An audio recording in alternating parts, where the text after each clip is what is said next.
It is finally time for me to go ahead and record the personal Canon book tag.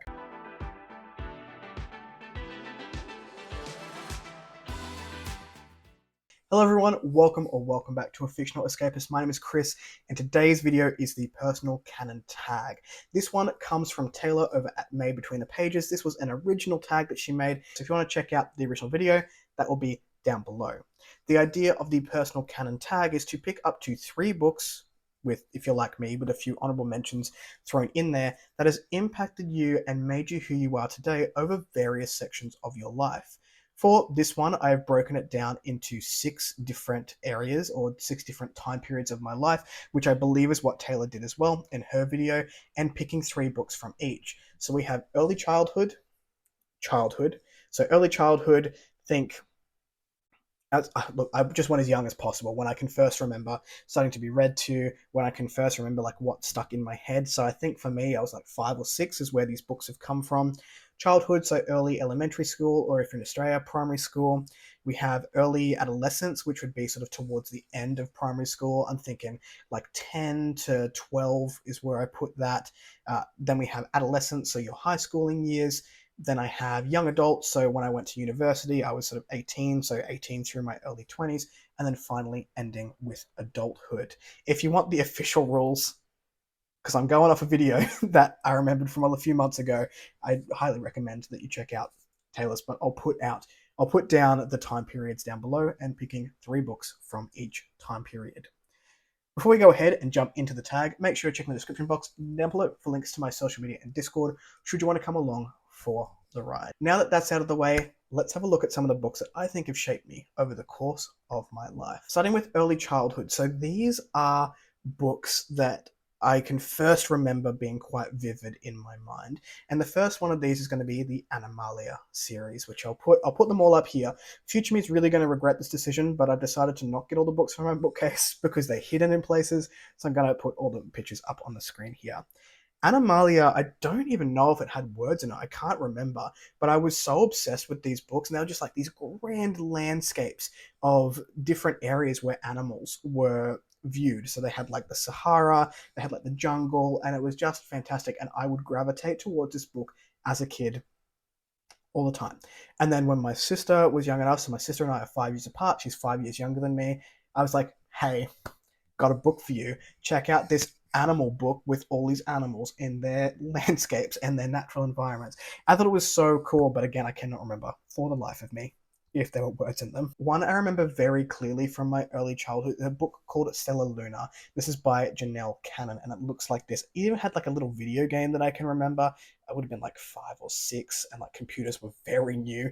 The school had like 3 of them. You could like click through the story. It may have even been an interactive storybook, but Stella Luna is the tale of a fruit bat who I believe gets lost or gets left, and she has to find her way to her family. And you get a whole bunch of these creatures that help her on her way, and there's like dangers in the night. It was really cute and really lovely, and it was the first time I remember being read to was this book with Stella Luna and that interactive story as well. So I remember Stella Luna very clearly. When I was looking up the books for this tag, I got such a wave of nostalgia when I looked up Stella Luna, because it lives in my heart, and it probably will until the day that I perish. The third one that I have here is Where the Wild Things Are by Maurice Sendak, and this is a young boy who doesn't want to go to bed, and then when he goes to bed, he goes into an imaginary land where the wild things are. If I'm remembering correctly, it's been a hot minute since I've read any of these, but I remember being so captivated by this young boy and his imagination and just wanting to be him, which made a lot more sense later in my life. But I also never really wanted to go to bed. I enjoyed going to bed because I would then make up stories and I would act out scenes while I was going to sleep. And it's something that I did well into my young adulthood, where I would go to bed and I would just start thinking about, like, the imagination would be firing. I'd be playing out scenes in my head.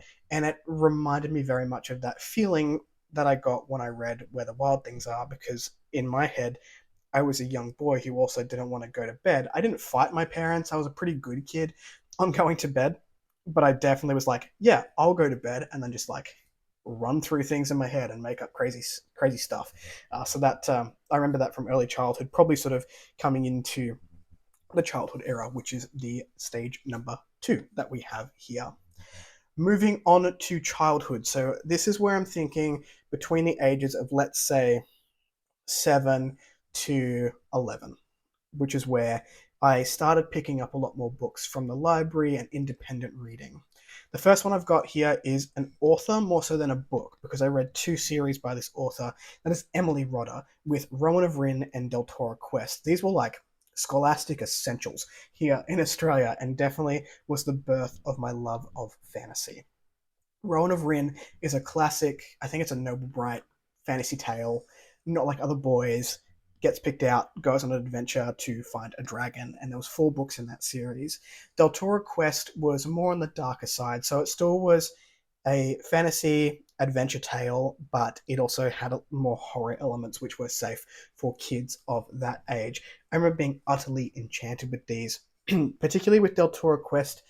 So there were 2 series that I remember from my childhood. I think there may be more now, but at least in the first one, there were 7 books. They're all about novella length, and each one was an adventure that you had to, as you went through it, your characters would get a gem, and the spines of the books had 7 gems in it, and that would be where you knew where you were in the series. It would be you get gem 1, 2, 3, and so on and so forth. But these were the adventure books of my childhood, and I definitely fell in love with dragons and adventure through those. The next one I have is Goosebumps by R.L. Stine. So my dad was a teacher at the same primary school that I was at when I was grade 3 to grade 7. He was there, and his classroom, so he always taught grade 3 for a majority of the time that I was there, and he would collect the Goosebumps books for the kids. So I really loved the Goosebumps. I liked the horror elements, and I liked the playing with horror elements which were safe for kids of that age, which is, I guess, also pulled from Deltora Quest. But I just fell in love with this series, and I remember reading them all through primary school. Now, the next one I have here is a book that, if you ask me what's a book that meant a lot to me in my childhood, I can pick the title out like that. I have no idea about the elements of this book, but I just knew that I was so captivated by the tale. And this is Time Stops for No Mouse by Michael Hoey. I believe this is actually a love story, if I'm remembering correctly. I may not be. I may be pulling that straight from the imagination. But I remember being so captivated by this little mouse's journey to find what I think was another mouse. I'm pretty sure. I'm grasping at straws. If someone's read this one, please remind me. Have I just not remembered it? But I remember the cover being like blue, and then I had like a little city in like a dark, like in black city sort of shadow, and this little mouse on the cover. When I look up the cover, future me may be completely baffled as to what it actually was. But I definitely remember that from early elementary. I wanted to chuck in a couple of honourable mentions here because, like I said, my sister is 5 years younger. So I also got to experience some younger reads as I grew into my early adolescence that were probably too young for me to read, but because she wasn't a reader and I was, and my family really wanted her to read, I would just end up reading those books as well. So I remember Tashi being one, was a series that we tried to get her into, and there was just a little magical, I don't know if it was an elf or what it was, but I'll put the book up here. And again, just really drawn to that magical element. Very safe for kids, and I had a great time with Tashi, or Tashi, however you pronounce it.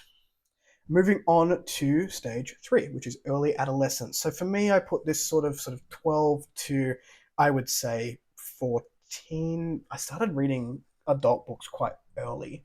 So I would say 14 is the cutoff, which is when I discovered a couple more, which we'll talk about in the next segment. But early adolescence, I remember my dad, we didn't have a lot of money growing up. My parents had me young. I was not expected. So they were teenagers. They were still trying to go through uni or college and things like that. But one of the things my dad did for my sister and I was we would go to the library once a week, and we would get to discover all these things. He would be reading a lot as well, which is where I found Diana Wayne Jones. Now, a lot of people know Diana Wayne Jones from the adaptations to the Ghibli movies, so things like Howl's Moving Castle and things like that came from stories from Diana Wayne Jones. I know her and love her from a book called A Tale of Time City. And this was a portal fantasy. It had found family, kids working together. And I remember very distinctly butter pies. Like, it's a food item from this book that I always wanted to try, which now as an adult actually sounds disgusting.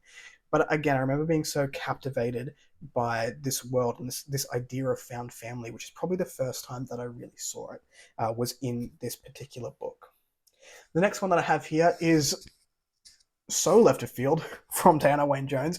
That is Hatchet by Gary Paulson. This is the first time I came across a survival book. A young boy has found himself dropped in the wilderness as a plane crash, and he has to survive, and he's like 12 from memory. I fell in love with this need to survive, this instinctual human thing that we all have, that when push comes to shove, we will survive. We will persevere and we will find a way, regardless of age, regardless of background, regardless of whatever it is. We will push through and we will survive because we have to at the end of the day. And it just made me appreciate human resilience so much. And I love that in my stories now. And it's definitely shaped me and my own writing. So if you've read Hatchet by Gary Paulson and you read my book coming out in 2025, you'll probably find some connections there. The last one I have here was probably too young. Like, the book was young, but I discovered it in my early adolescence. And this is Through the Tiger's Eye by Kerry O'Connor. I spent so much money trying to find this first book because I remember being so captivated by it. This series is pure magic, and I would recommend it to people with kids entering probably that 10 to 12 age and reading it to them and reading it with them. The messages in this story are absolutely incredible, and again, it's very human and very found family and very character driven. This story starts with a set in Australia. It cost me like $80 to find the first book and ship it here from America, which is so ironic. But it's set in Australia. I think it's actually set in Perth, where a single mother buys an old house, starting a new life, has two young kids. Two young kids share a room, and on this room is a rug. The rug is dirty, it's gross, you can't see anything in it. And eventually what happens is it starts lighting up with animals. The first one is a tiger, and the kids start noticing that the rug is lighting up, and then they start getting the abilities of the animals. Again, also now realizing was an influence for my own writing. But they got these abilities, and then they found, so when they went to sleep, they were like transported, and they found these other kids who were essentially in a military camp that needed help. And it really captured how children don't have any of the qualms and the hang-ups that adults have against each other. There was no question of whether I'm going to help these people because they are X, Y, and Z. It was just, there are kids in trouble. I'm a kid with, accessible food and water and education, and I'm going to help them. And it was so beautiful and really made me think about human connection and the way that we connect as humans. And it is stuck with me. I still have those books. I will reread them even though they are probably for 10-year-olds, but they are just so lovely. And I'll put the cover up here. I didn't realize it was a trilogy. I only read the first one, and the first one stuck in my mind. And I read books 2 and 3. Whenever I found the first book, I was like, oh, there are more of them, and they're all fantastic. Then we move on to Adolescence. Ah, yes, Adolescence. What a wonderful time for literally everyone, especially trans people have no idea who they're, what the fuck is happening. I digress. Adolescence was an interesting time for me. I didn't know what I was feeling, when I was feeling, or why I was feeling it, which I think is fairly common across the board, regardless of gender. And I feel like my reading tastes really honed in on a couple of things that I look for in my reads at this point in my life. I remember very vividly going under the house. I had like an old Queenslander house where under the house was all like dirty and there was just boxes everywhere. And I was like, I'm done with reading young people books. I'm above this and I need to find something else. And I was going through these books and I came up with two. Both of them are in my my answers here. The first one is Rain by VC or Virginia Andrews. This is a family drama, and it is about a young girl, Rain, who finds out that she is adopted. She has lived in the slums all of her life, or in the projects they call it in the book. She's lived with a very not so great dad, but a very loving mother and sister and brother. And she finds out that she comes from money and a white family, or a white mother. I want to say she is a person of color, and she gets made fun of because her skin is lighter, and she comes from mixed parents who gave her away and paid this family to take her in. And her journey of finding out who she is as she is a teenager, she's going through things like sexual attraction for the first time, going through a lot of the things that I was going through at the time as well, as a young girl at the time, and just finding out that she didn't know where she came from, and going through that journey of wanting to belong to her family. And I thought it was really powerful. I have reread this book probably the most out of every book I've ever read. I used to read it once every 12 months just to, I don't know, get that feeling again. There was something about this book that I keep being drawn to, and some of the lessons that were learned, some of the learning to love someone was really important to me, but it's definitely one that has stuck with me. The other book that I also picked up at the same time, very varied, was Misery by Stephen King. This is the first Stephen King I ever read, and this is about a crazed fan who wasn't thrilled with the way one of the characters, so the writer in the book is called Paul, and so he writes a series and he kills off one of the characters, and Annie does not like the way that they've been killed off, so she kidnaps him to rewrite the book the way that she thinks it should be written. And now coming into like BookTube and like Bookstagram and all the book influencing things, it's really interesting to like have that idea in the back of my head when it comes to fandoms, because I don't get involved in fandoms. I don't really care. But I like books. That's fine. I'll talk about books that I like. But the whole fandom side of thing, not for me. Bit crazy. Don't have very strong feelings enough to be in a fandom. And this one has stuck with me. It's still one of the most horrific scenes that I've ever read in a book. I'm due for a reread. I've reread it twice, I think, and I'm probably due for a third time around. But it started my love of Stephen King. And now, as I get older, and now as I get more well read, and sort of realizing no hate to Stephen King fans or Stephen King, I think some of his books are great, but just realizing how much the horror genre has expanded since, the writings that came out from those initially. The other one I have here is Z for Zachariah by Robert C. O'Brien, and this is probably the first dystopian novel that I ever read. So we start in a farm. There's a young girl. We're sort of told that radiation has taken out the entire world, and she just has to learn to survive because there's nobody else. Eventually, someone does come by. They're in like a radiation suit, and they need to learn to work together and survive together. And then eventually, I think a third person comes along. There is a film adaptation with Margot Robbie and Chris Pine, which was quite true to the book and very good, in my opinion, if you don't want to read the book but want to see what I'm talking about. But this definitely started my love for dystopian novels. I'm a big believer personally in optimistic nihilism, and I know a lot of people don't like also follow those views, but I love dystopia because of the hope that comes out of those books, and just that nothing matters, everything's going to end at some point, make it worth it. And I think that's where my own personal views started to get molded, which is quite interesting thinking back on it in this tag. Now we come to early adolescence, and this is, I would say, between the ages of 17 and 23 for me personally, because that's when I went to uni, which is sort of the time period that I put this in. Now, I do want to do a quick trigger warning for body dysmorphia and talking about weight in this one. So it'll only take a couple of minutes when I go through this first book, but there's trigger warning for that.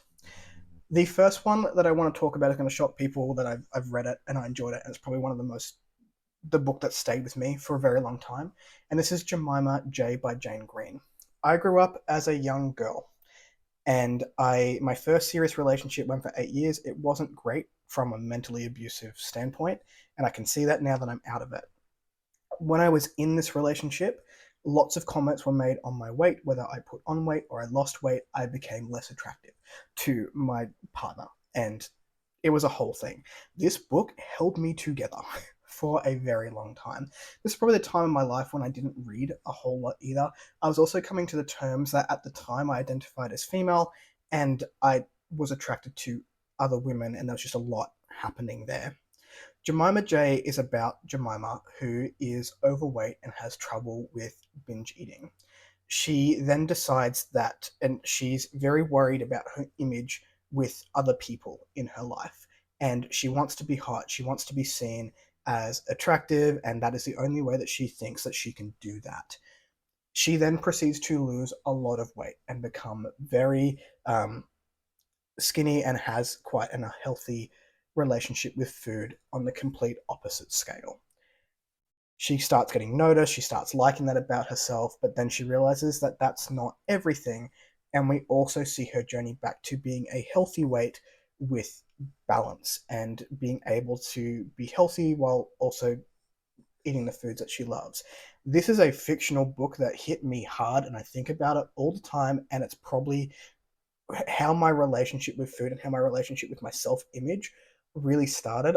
Even when I struggle with it now, I think back to this book and think about the lessons that it taught me on just self-acceptance, and that people shouldn't look at you based on how physically attractive you are, and that you are so much more than what your body says. End of trigger warning. The next one that I picked up was Fingersmith, or the next one, sorry, I say picked up. I picked up a lot of books. You get what I mean. The next one I want to talk about is Fingersmith. This is by Sarah Waters, and this was my eye-opening. I am a full-on lesbian at the time. Like, I really like women, and I like reading books with women who are attracted to women. This was the first Sarah Waters book that I read. It's told in a very sort of it's historical fiction, Victorian sort of prose. It's about it's about one woman who wants to do a con on another woman, but she finds herself being hired as her maid to do this con and ends up falling for the maid. And I feel like that is now a trope and a cliche that I didn't realize at the time was a thing that happened in these novels, but it utterly captivated me. And again, there was a scene where the person doing the con sort of starts to explain it and apologize for it, and the other person just goes, "It's okay. I'm here now." And that acceptance was just lovely. And again, it stayed with me. A book I probably won't read again because nowadays I find that I feel like it's not my world anymore, but I have lived that life and it was something that meant a lot to me. And the last one I have is A Stand by Stephen King. So this was the first epic dystopian novel that I read. And again, so we had those elements that I liked from earlier entries into this tag where we're talking about humanity, survival, dystopia, fighting back, trying to find the best in people, found family, all that sort of thing, and just working together to defeat the big bad. The last one that we're going into is Adulthood. So these are the most recent for me, and this is sort of 23 up until now. I have picked the books that have meant the most to me over sort of, I guess, recent years, since coming back to reading, coming back into a bookish community. I say coming back, I was never part of a bookish community, I've just always read. But since coming into the bookish community, these are the three that stick out to me. First one, Dreams of the Dying by Nicholas Lietzow, which probably will shock no one who's been around for a while. The portrayals of mental health in this book really left something with me. It was probably the first time, and it was one of the first Indian self-help books that I read, where it was at the forefront, it was in your face, it was being worked through, and it was encouraged to have that conversation. And it really changed my view on how I viewed my own mental health and the mental health of others, encouraging others to speak their truth and to speak what is happening to them at the time and to stop holding it in. Very important message that I will keep with me until I perish.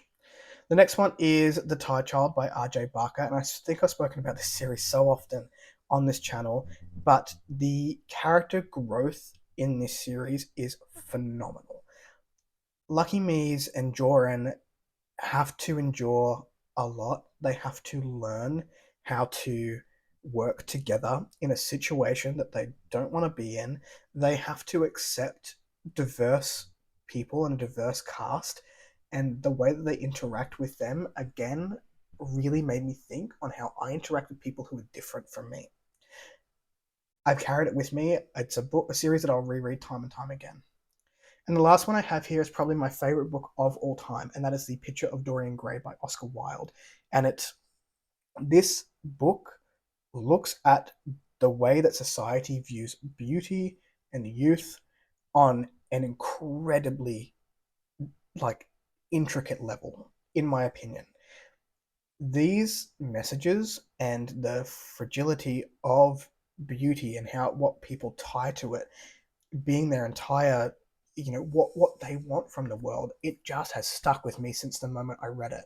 If you ask me what my favorite book of all time is, it's going to be that one, and it's going to be very hard to knock it off the list, because the things that are in that book and the messages in that book are still relevant today. They are still things that people hold to a very high degree in their own lives, whether you're looking at just a general attraction to other people being purely based on a physical sense, whether you're looking at your own beauty and being like, oh, I don't mind if others are X, Y, and Z, but I don't accept that for myself.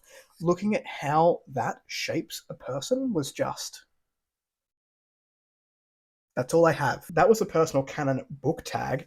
Do we have anything in common? I would love for more people to do this tag, so we are going to tag a couple of people here today. The first one is going to be Tori over at Tori Talks. Being a writer through childhood, I think it'd be very interesting to see what has shaped you over the course of your life. Theo over at Rekindled Reader, who's recently come back to BookTube, being a lifelong reader where maybe the enjoyment of reading has ebbed and waned over the years. I think it'd be interesting to see what books have stayed with you over the course of your lifetime. We're going to do Andrew from Andrew's Wizardly Reads. Again, I think been a reader for your whole life, reads a lot, so I'd be really curious to see what your responses are here. And Joanna from Joanna's Reads. I really appreciate how critically Joanna reads and speaks about the things that she picks out from her books. So I think it'd be really interesting to see, what has shaped the reading taste over the course of the year. Of course, if you're not tagged and you want to go and do it, please do so. Like I said, I'll have Taylor's video linked down below. If I had tagged you and you don't want to do it, fair enough. That's all good as well. But go ahead and have a think. Have a think about some of the books that have shaped you over the course of your life. If you like this video, give it a like. If you want to see more of it, click subscribe at your will, and I will catch you in the next video.